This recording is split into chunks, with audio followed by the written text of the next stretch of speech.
Who do you think did it? Who do I think did it? Well, you know, I like to think that I laid several possibilities.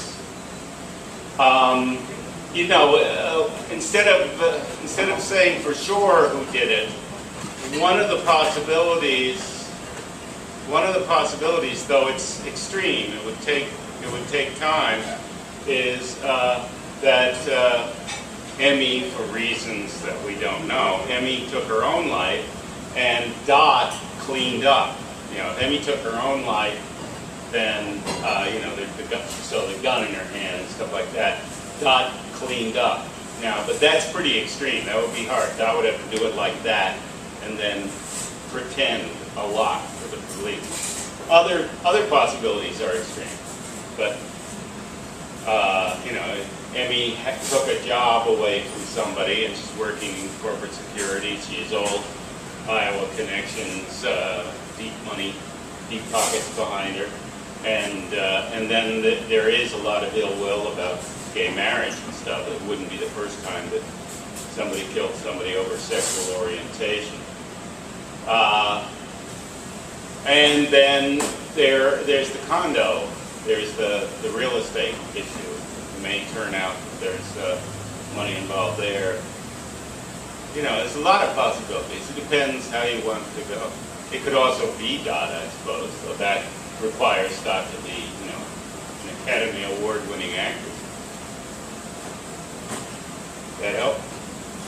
I really don't know. You know, I just planted all these possibilities.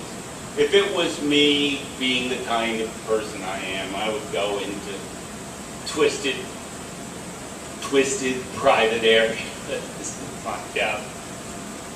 You know, in some ways it would not be a conspiracy, and in other ways it would be a personal conspiracy, such as we're all running all the time to hide aspects of ourselves. Yeah.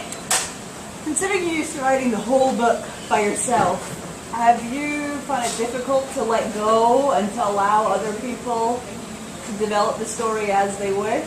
Is that weird for you, or you? Well, it's definitely weird for me, but that's part of what attracts me to the project. Is finding, you know, is setting up a number of possibilities that others are going to take into realms unknown.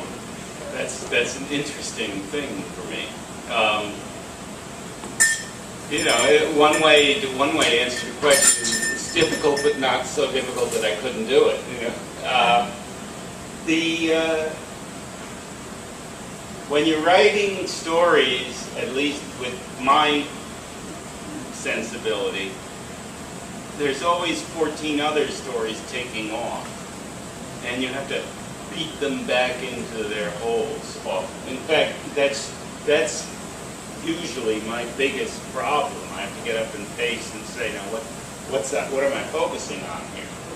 Because at every turn there's another possibility.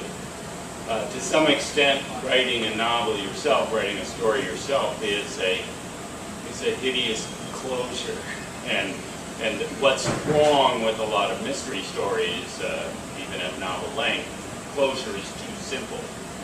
And it's, you know, one critic I like describes certain ghost stories, mystery stories, as closing with the click of a simple lock.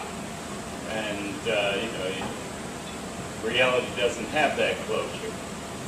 To put it another way, you know, my idea of a mob story is not the Untouchables where you blow everybody away and then the bad guy gets arrested within an hour, but The Sopranos where, you know, there is no closure, they just keep going on.